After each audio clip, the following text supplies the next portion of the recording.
They'll say they love you, but watch what they do when you fall. Not when you rise, when you fall. That's when you'll meet the truth women never admit about men. Calvin Reed didn't read it in books. He lived it. It was a spring afternoon when Calvin Reed, philosopher and writer, met Elena for the first time. He had just finished a university lecture titled The Power Hidden in Love. The audience applauded politely, but only one person looked like she truly understood. She didn't clap, didn't speak. She just smiled. That silence caught him more deeply than any praise ever had. When she finally approached, her voice was calm but sharp.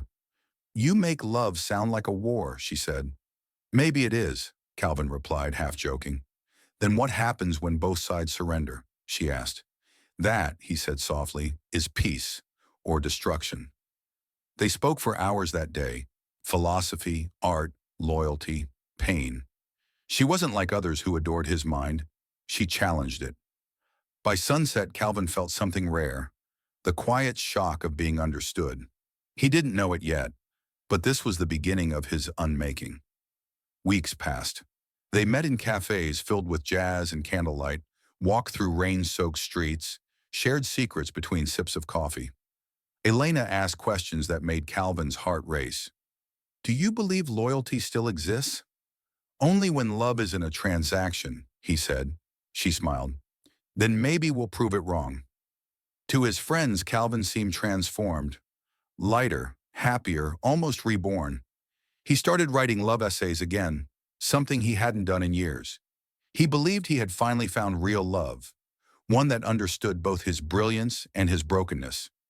But what he didn't see was how subtly she mirrored his every belief, his every desire. She didn't love him for who he was. She loved how being with him made her feel powerful. It wasn't connection, it was reflection, and he mistook reflection for depth. Every perfect illusion begins to fade. One evening, Calvin came home exhausted after a failed manuscript meeting. He told her quietly, "I don't think I can fix this one." Her eyes shifted, not sympathy, but disinterest. "You always talk like the world's ending," she said coldly. "It feels like it is," he whispered. "Maybe that's your problem. Everything's always about you."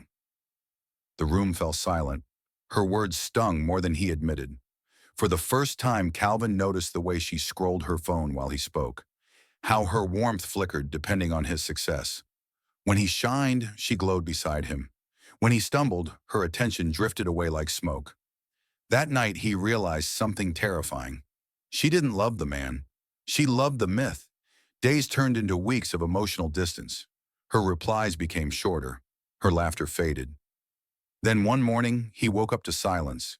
No message, no call, no trace. She had vanished without a word.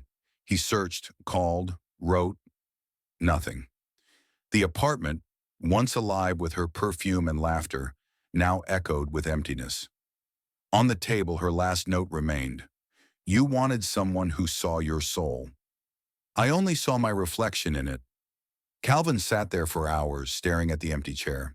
He didn't cry. He couldn't, because deep down he understood.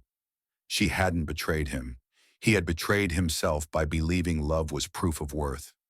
He whispered to the empty room, "Love, when built on validation, is just a mirror that breaks when you stop admiring it." And so began his journey. Not to understand her, but to understand why men like him fall for women who feed their illusion first, and then starve them with silence. It began with silence. Not the peaceful kind, the kind that hums just before a storm. Calvin noticed it one night when they sat on the balcony, the city glowing below. He was talking about a book he was writing, his passion, his dream, when she glanced at her phone instead of him. A faint smile crossed her lips, not for his words, but for someone's message she didn't bother to hide. He paused mid-sentence. She didn't notice. It was a small thing, maybe meaningless. But small things build cracks, and cracks, if ignored, turn into ruin. Later that night, when she finally looked at him and asked softly, "You were saying something?" He forced a smile. "Nothing important."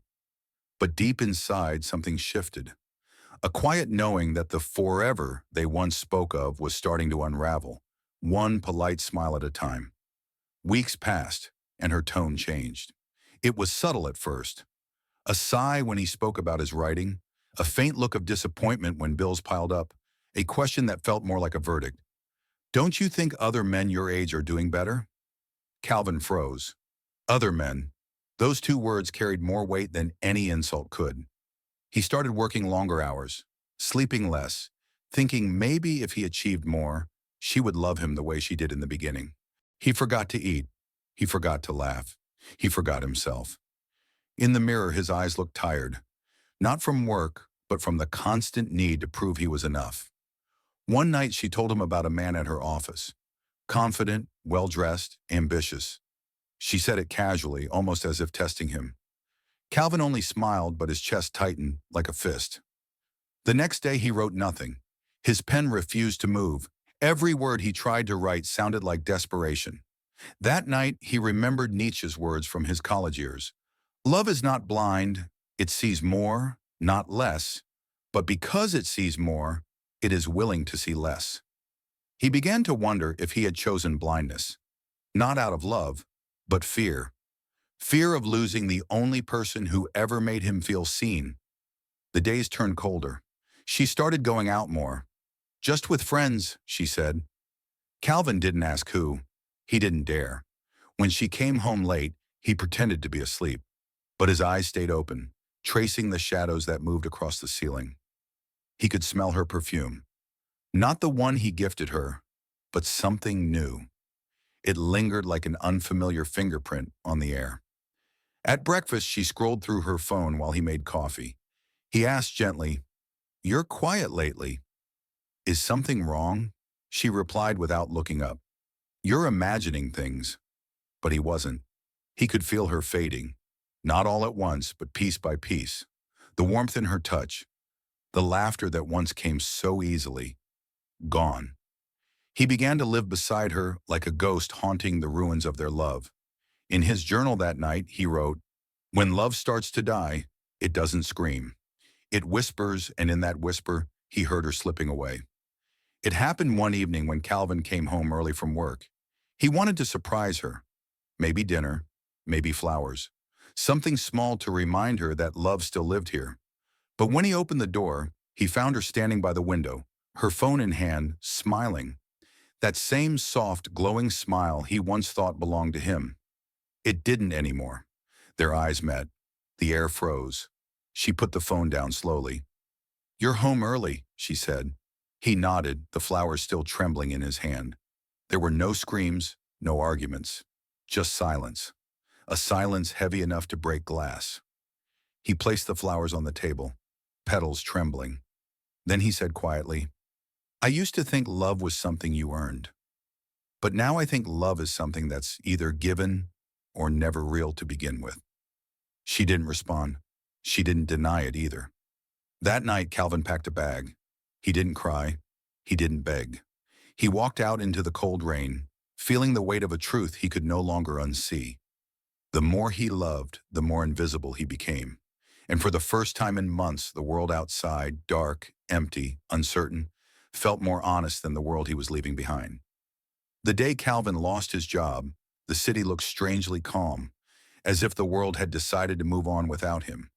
He stood outside the office building with a folder of severance papers in one hand and the bitter taste of failure in his mouth. He dialed her number. No answer. He tried again. Still silence. By the evening, he sent a message. "Rough day. Could use your voice tonight." The message turned blue. Read no reply. He waited. An hour, then two. By midnight, he realized she wasn't coming. The next morning, her clothes were gone from the closet. Her perfume, gone. Even the coffee mug she always used, gone. Calvin stood in the empty apartment, the walls echoing his name like an accusation. The woman who once promised forever had left without a goodbye, without even a trace of guilt. That night he sat on the floor, staring at the door she'd walked through. It stayed closed, and for the first time he understood. Some exits don't make noise because the silence itself is the goodbye. The next week blurred into gray. Calvin tried to stay busy, to look fine. But pity has a scent. and he could smell it on everyone. His friends texted him, "Hang in there, man. You'll find someone better. She didn't deserve you." He hated those messages, not because they were untrue, but because they came from a distance. No one really wanted to sit in the silence with him. At a cafe one evening, his friend Daniel leaned over and said, "Bro, she left because she couldn't handle seeing you fail." Women don't do loyalty anymore. Calvin smiled weakly, pretending to agree. But inside, something broke. Not because Daniel was cruel, but because part of him believed it. He went home and stared at the half-finished manuscript on his desk, a book about truth, love, and human nature. He used to believe in all three. Now the words felt like lies written by another man. In his journal that night, he wrote, "It's strange. People say heartbreak teaches you, but I feel like I'm unlearning everything I ever knew about love." Days turned into weeks. Calvin stopped shaving. The mirror no longer mattered. The man who once spoke about purpose and light now spoke only to silence. He spent hours scrolling through old messages from her, not reading them, just feeling them. Each one was like a ghost he couldn't exorcise. Bills piled up. His savings thinned. He started selling books, the ones he once swore he'd keep forever. Nietzsche, Camus, Kierkegaard, philosophers who once lit fires in his soul, now became just paper for survival. One night, with rain whispering against the window, he opened one of his old philosophy journals. On the first page, a line underlined in pencil stared back at him. "He who has a why to live can bear almost any how." Calvin laughed. Not a happy laugh, but the hollow kind that comes when truth mocks you. He whispered to the empty room, "And what if the why was a lie?" He picked up his pen and wrote slowly in his diary, "A man's value dies the moment he stops producing. Love, it seems, was never about who I am, only about what I can offer." The ink smudged with a tear he didn't mean to shed.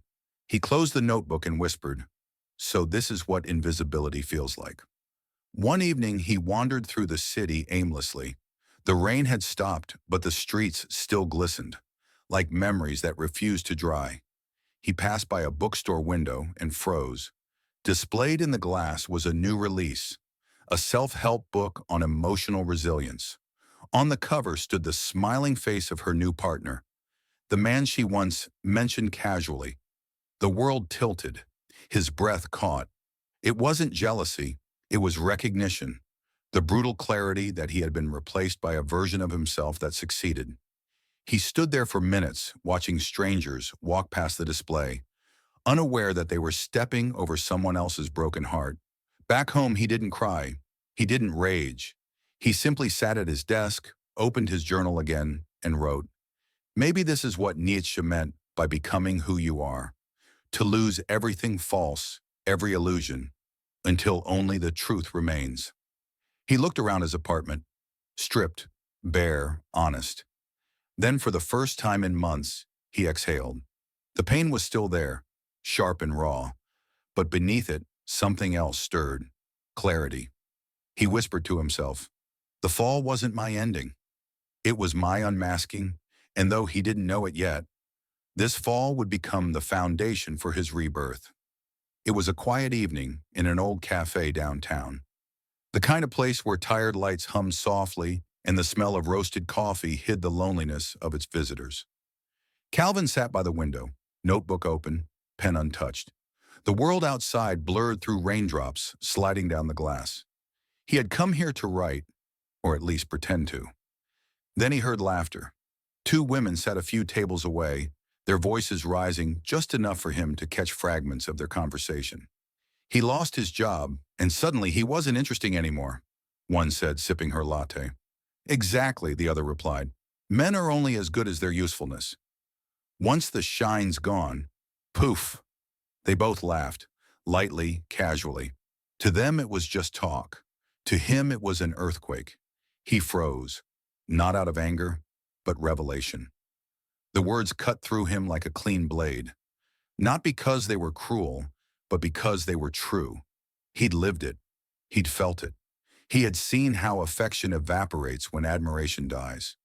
For the first time, Calvin didn't feel the sting of betrayal. He felt clarity. He closed his notebook and whispered to himself, "So love isn't blind after all. It sees too well. It just chooses what to ignore." That night, he walked home under the dim city lamps, not as a man who had been hurt, but as one who was beginning to wake up. Days turned into nights of obsession. Calvin buried himself in books, not to escape, but to understand. History, psychology, evolution. He read about loyalty, attraction, and the brutal logic of human nature. Nietzsche, Schopenhauer, Jung. He filled page after page with notes. Love is admiration in disguise. Women test strength. Men test loyalty. What we call romance is often negotiation. Each sentence hit like a small awakening. Painful, liberating, undeniable. He realized that every relationship he'd known, his friends, even his parents, followed the same invisible script. The woman admired the man's fire, but only while it burned bright. When the flame dimmed, she sought warmth elsewhere. Calvin leaned back in his chair one night, staring at his ceiling, and whispered, maybe love was never unconditional. Maybe it was just conditional on power. But this time he didn't break. He smiled faintly. Because understanding, even when it hurts, is better than blindness. He wrote in his journal, "I was destroyed by illusion, not by love. Truth does not kill a man, it frees him." Weeks later, Calvin stood in front of his mirror for the first time in months. He barely recognized himself. Tired eyes, unkempt beard, the hollow look of a man who had lived through a quiet war. But beneath the wreckage, there was something new, stillness. He stared into his reflection and asked softly, "Who were you trying to impress?" The silence that followed was heavy, but honest. For years, he had built his worth around how others saw him.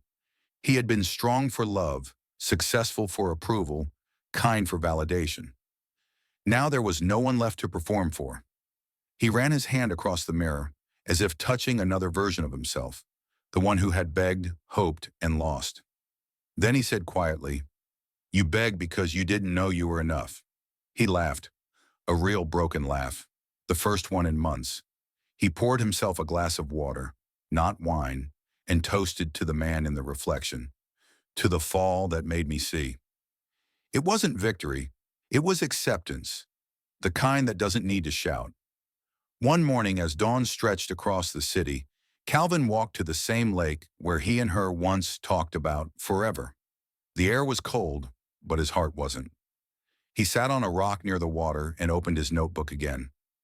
This time, the words flowed. Not about pain, but about perception.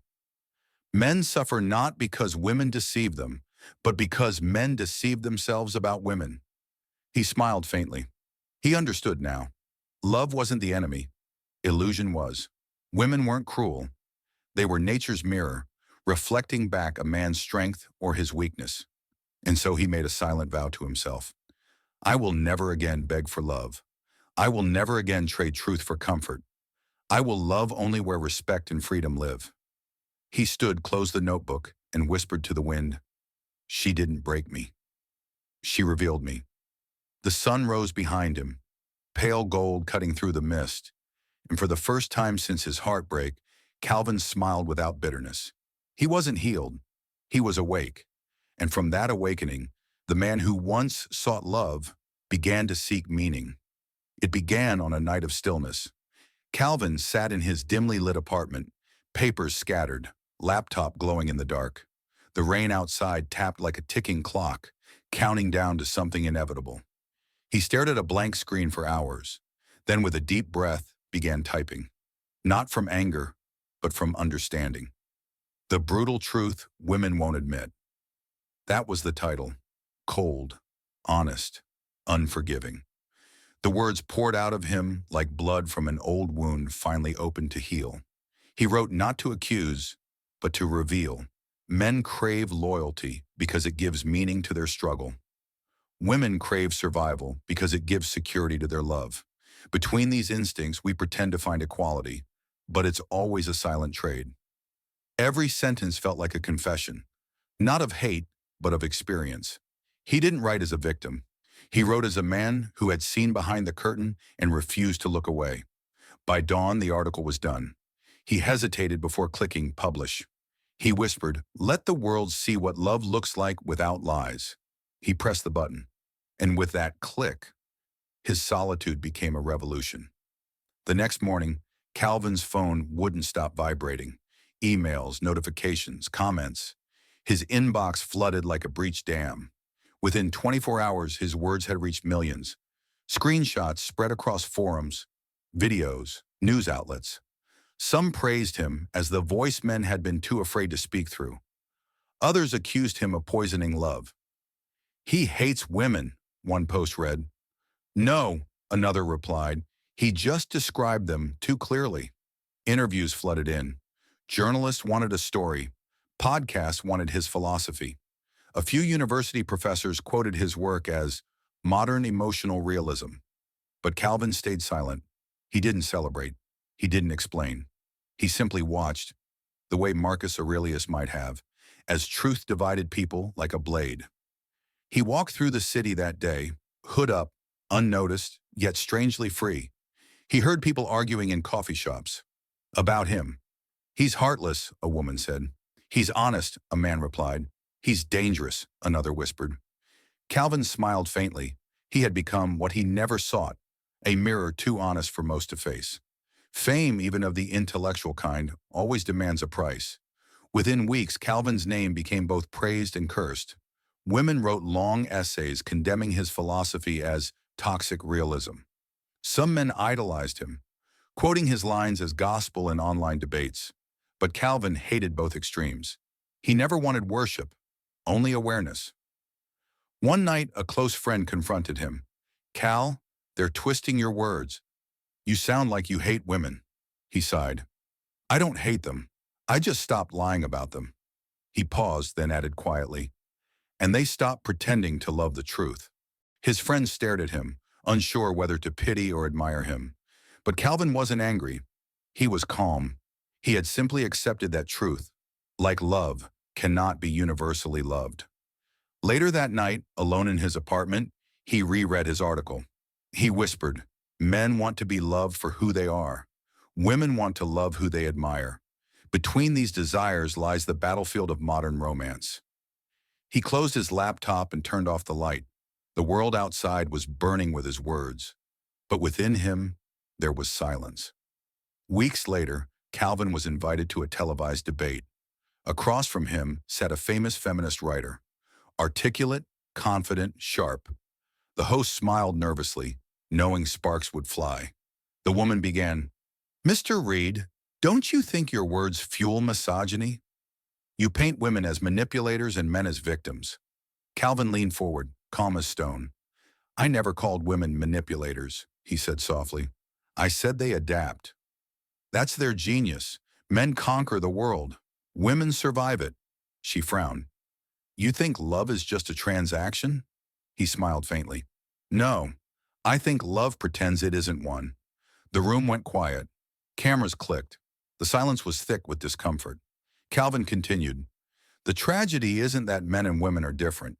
It's that we lie about it. If we told the truth, love would hurt less, but mean more." When the debate ended, he walked outside under the night sky. The city lights shimmered against the wet pavement, beautiful, indifferent, eternal. He looked up and whispered to himself, "Maybe truth doesn't make you happy. Maybe it just makes you real." The man who once begged for love was now the philosopher people feared to understand. And somewhere in the chaos of viral fame, Calvin Reed finally realized he hadn't written to change women. He had written to wake men. The years had been kind to Calvin. He no longer wrote to prove, he wrote to understand. His books now filled shelves across the world, translated, debated, worshipped, and condemned. But in his heart, there was peace. One autumn afternoon, while signing copies of his latest book, Love Without Illusion, he noticed her, standing at the edge of the crowd, the same woman who once taught him pain. Time had softened her face, but her eyes, they were still sharp, searching. For a moment, the world slowed. The bookstore noise faded. Two ghosts stared across years of silence. When the signing ended, she approached. "Calvin," she whispered, almost breathless. He smiled faintly, polite, distant. "Emma." They hadn't spoken in a decade, yet her name still carried the echo of 1,000 old emotions. She hesitated. "I've read your work," she said softly. "You've changed." Calvin chuckled quietly. "No, I just stopped expecting people to understand me before I understood myself." She looked down, twisting her fingers nervously. "I was young, stupid. I didn't see what you were trying to give." Calvin tilted his head. "And now," her voice trembled, "now I see what I lost." He didn't answer, only studied her face like a philosopher reading the expression of fate. There was no hate in him, no resentment, only clarity. They sat in a quiet cafe near the river. The same city, the same air, but everything between them had changed. She spoke about her life, her mistakes, her loneliness, the way no one really saw her like he did. Her words carried a tone of nostalgia, of reaching back for something pure she thought still existed. Calvin listened, sipping his coffee slowly. His silence unnerved her. "You're so calm," she said finally. "Don't you feel anything?" He smiled gently. "I feel everything, Emma. I've just learned not to let feelings rewrite the past." Her eyes shimmered. "I thought maybe we could start again." Calvin leaned back, folding his hands. "Do you want me, or do you want the comfort of not being wrong?" She blinked, unsure how to answer. I, I just want to make things right." He nodded slowly. "I understand, but sometimes the right thing isn't reunion. It's realization." Outside, the wind picked up, scattering autumn leaves against the glass. She looked out the window, silent. Calvin's words lingered between them, like smoke that refused to fade. Later that evening, they walked along the same riverside where they once shared promises. The city lights shimmered in the water like ghosts of old dreams. Emma stopped walking. Her eyes glistened under the dim glow of a street lamp. "Do you ever think about us?" she asked quietly. Calvin looked at her, his voice calm and kind. "Yeah, but I think about what it taught me, not what it took." She frowned. "You make it sound so distant." "It has to be," he said softly, "because I can't heal what I keep reliving." He turned to face the river, watching the reflections ripple. Then he spoke, his tone low but certain. "You didn't lose me, Emma. You never had me. You had the version of me that wanted to be loved by illusion." She froze. Her lip trembled, but no words came. He continued, "That version of me needed your validation. This one doesn't. I don't resent you. I thank you, because losing you was how I found myself." Her tears fell silently as the wind brushed through her hair. Calvin smiled, not cruelly, but like a man who'd finally made peace with the past. He reached out and gently touched her shoulder. "Goodbye, Emma." Then he walked away, not in anger, not in triumph, but in freedom. Calvin returned home that night to the quiet of his apartment. No noise, no messages, no chaos. Only the sunset bleeding gold through the window, the color of peace after a long storm. He sat at his desk, opened a new page in his notebook, and began to write again. Love, in its purest form, is not possession. It's recognition, the ability to see another clearly without needing them to complete you. "I no longer chase the woman who left me. I honor the man who stayed." He paused, then smiled to himself. In the soft glow of the fading sun, he finally understood what Nietzsche meant when he wrote, "One must still have chaos in oneself to give birth to a dancing star." His chaos had birthed something divine. Clarity, peace, self-respect. As the last light faded, Calvin whispered quietly into the evening, "She taught me pain. Pain taught me truth, and truth taught me freedom." He closed his notebook. The philosopher had become whole, and for the first time, Calvin Reed didn't need to be remembered, because he had finally remembered himself. The years have softened Calvin's edges, but not his clarity. He now teaches philosophy at a small university, not for fame, not for validation, but for peace. His classroom isn't filled with noise. It's filled with silence that listens. A young student asks timidly, Professor Reed, do you really believe love is just survival? Calvin smiles, leaning back in his chair, eyes half lost in thought. Love, he says, is many things. But the mistake we make is believing it's selfless. In truth, love is a mirror.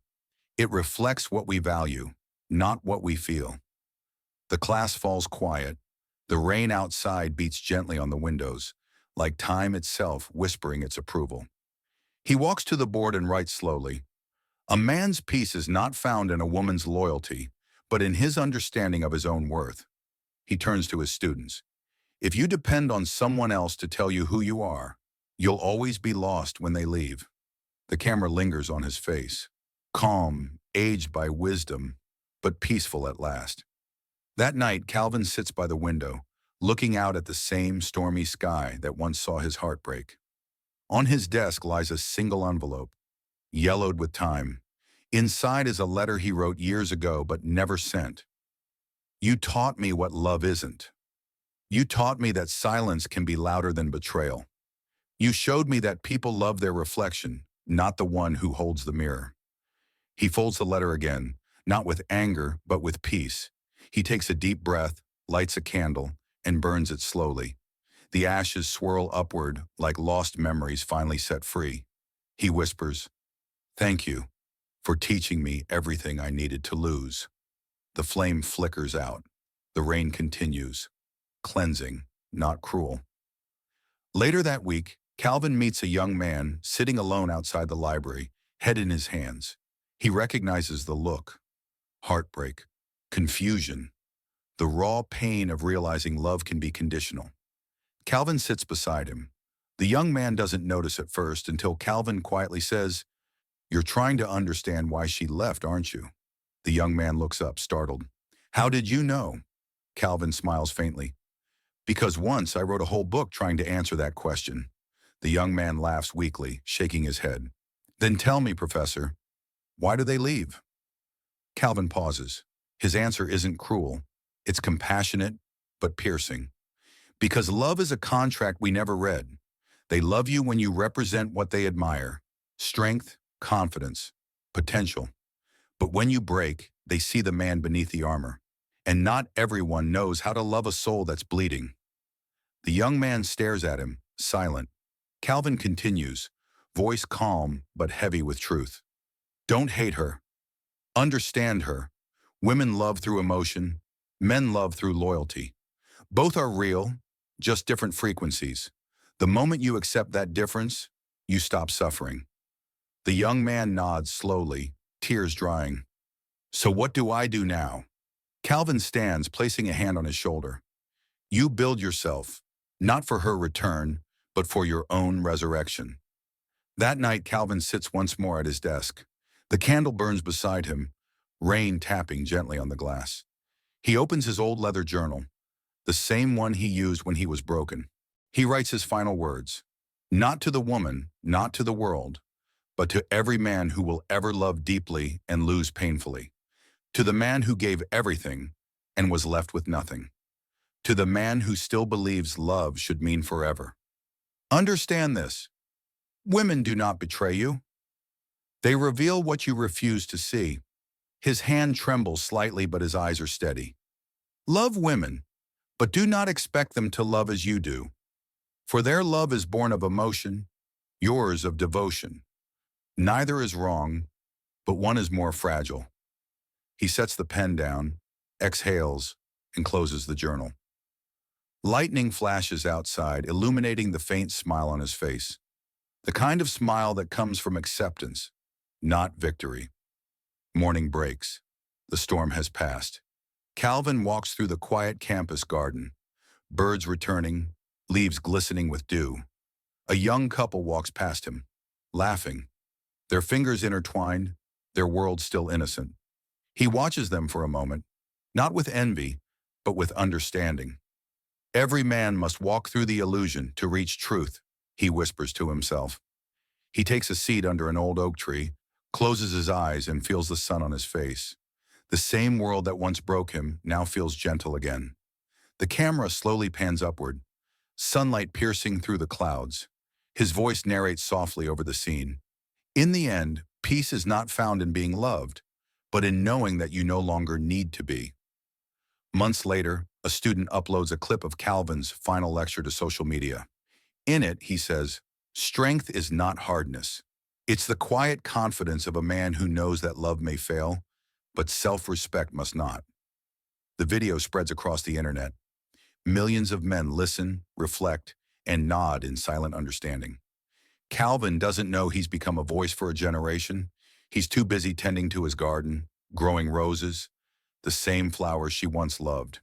He waters them gently and says to himself, "Some things you keep not because they remind you of someone, but because they remind you of who you've become." One last storm rolls through the city that night. Calvin sits by his window again, the same window where his story began.